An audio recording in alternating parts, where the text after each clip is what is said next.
Hello and welcome to Sobrix. I'm Adam and this is Sobrix. This is my channel for reviewing Lego sets, building Lego, and other Lego related content. In this video, we're going to take a last look at the Lego Creator 3-in-1 Birdhouse. I've already done a video about the main Birdhouse model, looking at that one, reviewing it. I will link that into the description. And I've already done a video reviewing this first alternate build, this park bench, where I build that. And so that means in this video, I will be taking this park bench alternate build apart and then putting together this final alternate build for this Lego Creator 3-in-1, which looks like to be kind of honeybees, and I don't know what they call this beehive house thing that is used in honey manufacturing or honey production, but that's sort of the last alternate build here. So I will speed the video up while I disassemble this, and then it will remain sped up while I assemble this, and then I will slow it back down to give my thoughts on this final build. So until then, enjoy.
Okay, so that is the final build for this Creator 3-in-1 birdhouse. This is the honey farm or bee farm. And this is fantastic. I really like this. I might like this more than the bench with the squirrel, and I really liked that too. And I like the birdhouse. This looks kind of simple from the outside. There's a lot of pieces used here. I think maybe, I don't know if it's more or less than the bench, but this is really cool. So the first thing you build is this plant kind of foliage element with a couple bees flying around. So we use some of the foliage elements, some of the green, some of this white and pastel yellow to give the impression of flowers that maybe are full of pollen that these bees are gathering. These bees are really cute. The clear tiles as the wings I thought was awesome, and those were kind of hidden in the birdhouse, so I didn't exactly know where they were going to go. Perfect. Really wonderful here. And the fact that these ones are open, but then on some of the other bees, you have the clear tile going this way, so it looks like their wings are closed, is so simple yet so smart. I really, really liked that. If you've seen my other videos, I often mention how much I like building Lego flowers, Lego foliage, and Lego birds. And this is pretty unique. It reminds me to some extent of like some stuff you might find in underwater terrain kind of builds. It's a little chaotic, feels very organic, but this one is obviously above water, on land, the nice greens, different shades of green. It all looks really, really good, and it's pretty sturdy for how everything's clipped on and how the angles that things go off. Like, stuff stays pretty much where it's supposed to be, which I think is really, really good. It should stay there, which means that when it's sat down, it sits down perfectly, just like it can be in my hand. So that's really, really great. Then we move on to this, which is, I don't know what they're called for a bee farm or honey farming. This I thought looked really simple from the outside, and it, to some extent, it is pretty simple, but there's a lot going on here. So studs on the side here, and they for all four walls. The walls are all pretty simple. We got a nice little spout here where honey might be tapped from, which is great. And I think this little bit of orange and yellow and gold and different stuff is supposed to be a spot of honey that this is kind of pouring down to, and that's quite good.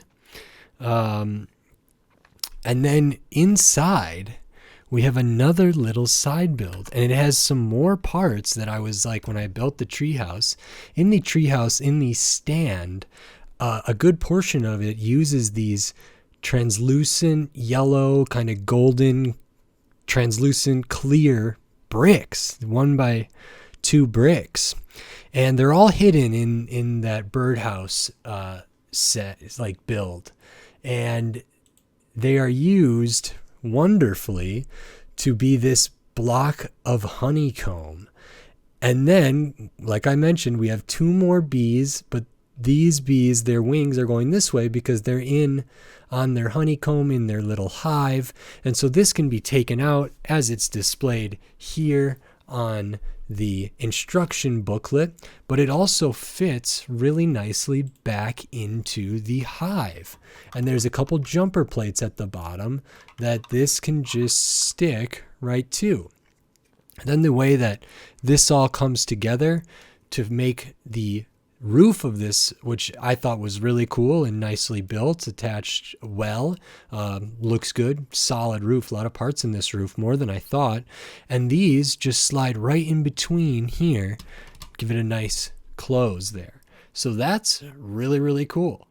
All in all, I've loved this set. I loved every build. I don't know which one I like the least or which one I like the most. I mean, this is one where I think all of them are quite good. And so for that, I'm very happy. They've all like super cute, cartoony with the bigger eyes, especially on these bees, but that's okay. I had a thought because I just kind of did a video about that spring VIP pack, which had little round, tiles that had bees printed on them. And I was like, ooh, I could stick a couple of those on here, but then the scale would be very, very silly. And maybe that could still work. But these are really good. This is clever, uses the parts well, uses the colors well.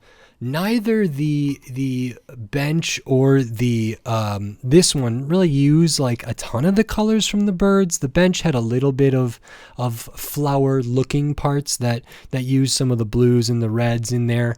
But other than that, like there's just a lot of greens and browns and tans, which is really nice, and it fits the theme of a birdhouse and a park bench with a squirrel, and for this honey farming unit. So I'm very happy with this. 435 pieces, and 476 pieces. What did I say? 476 pieces for this set. $30. I know this is I think this set is selling pretty well. And I think I understand why. This is just really, really good. And in my opinion, like all three of the models that are in this 3-in-1 can stand on their own and be really solid. And I would be happy displaying any one of these three. And I'm not sure I would pick one over the other. And that's really great. And that's not something I always find with 3-in-1s. Sometimes it's true, sometimes it's not. Oftentimes, like the main model is usually my favorite, but this one, I like them all. So that's really great. If you like this video, consider giving it a like or a thumbs up. And if you like my content, consider subscribing to my channel so you can stay up to date on all the other Lego videos I will be doing in the future, including more 3-in-1, more Lego Creator vehicles, more Speed Champions, more Lego Star Wars, more Lego Marvel, some Lego DC and Batman, some Lego architecture. I have a ton of stuff coming up, so subscribe so you don't miss any of that. And until then, thanks. Bye.